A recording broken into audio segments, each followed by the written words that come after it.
Bonjour, voilà, nous sommes des hommes préhistoriques et nous avons trouvé refuge dans des cavernes naturelles et nous sommes très bien. Alors, on a la chance, pas très loin, d'avoir de nombreux arbres fruitiers, des baies, beaucoup de fruits pour nous nourrir et nous allons régulièrement en chercher. Mais en sortant de nos cavernes, nous allons rencontrer une rivière. Et cette rivière, à ce moment-là, où nous la rencontrons, elle est assez profonde. Il y a des rapides, parce que un peu plus loin, il y a des cascades. Et l'eau elle tourbillonne.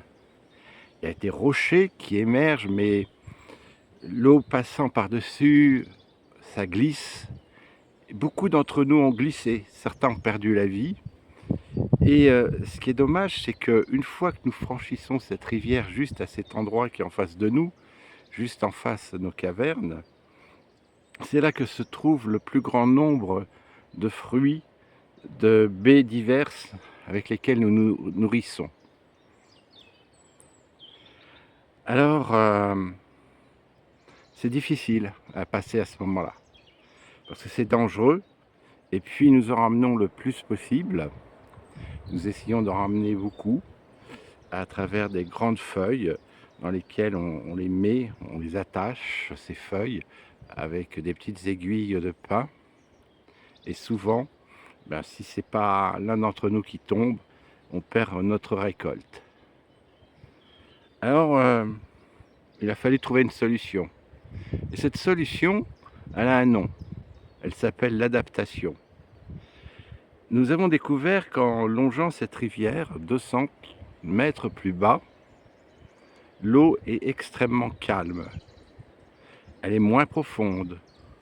Il y a toujours des blocs de rochers qui nous permettent de traverser, mais ceux-ci ne sont pas glissants parce que l'eau ne coule pas par-dessus.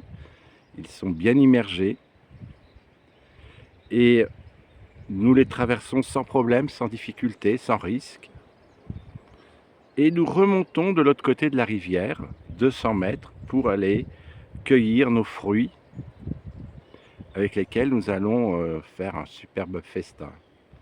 Et en repartant, on redescend de 200 mètres, on traverse la rivière, on remonte de 200 mètres et nous arrivons face à nos cavernes où nous vivons. Voilà, cette petite histoire pour vous dire que ce que nous faisons, c'est quelque chose de purement raisonné, d'intelligent.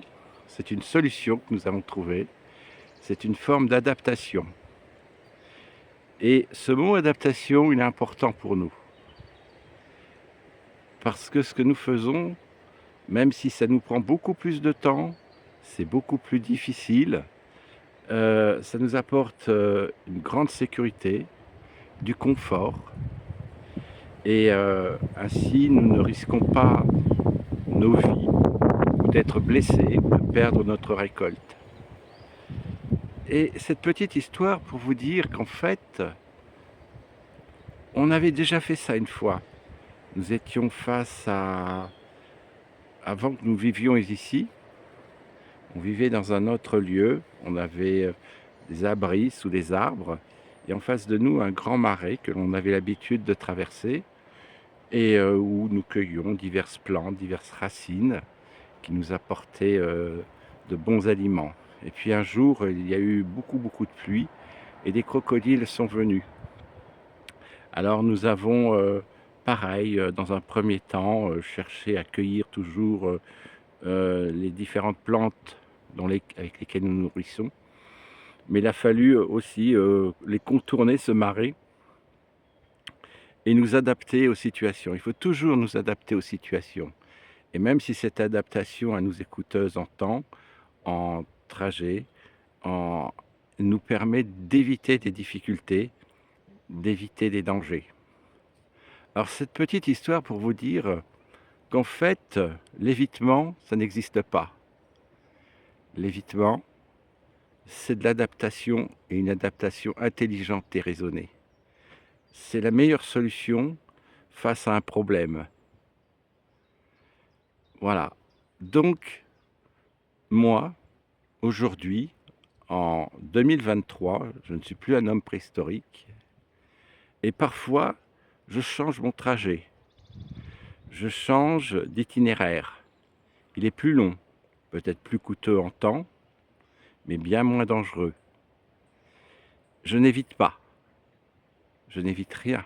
Ce que je fais est réfléchi et intelligent. Je m'adapte à une situation. Je vous remercie d'avoir écouté cette petite histoire en pensant à ceux qui suivent ma petite chaîne sur l'agoraphobie, qu'ils changeront ce mot qui nous fait du mal, ce mot qui s'appelle l'évitement que l'on nous impose, et en se disant qu'en fait, non, on s'adapte. Et on s'adapte toujours très bien avec beaucoup d'intelligence. Je vous salue.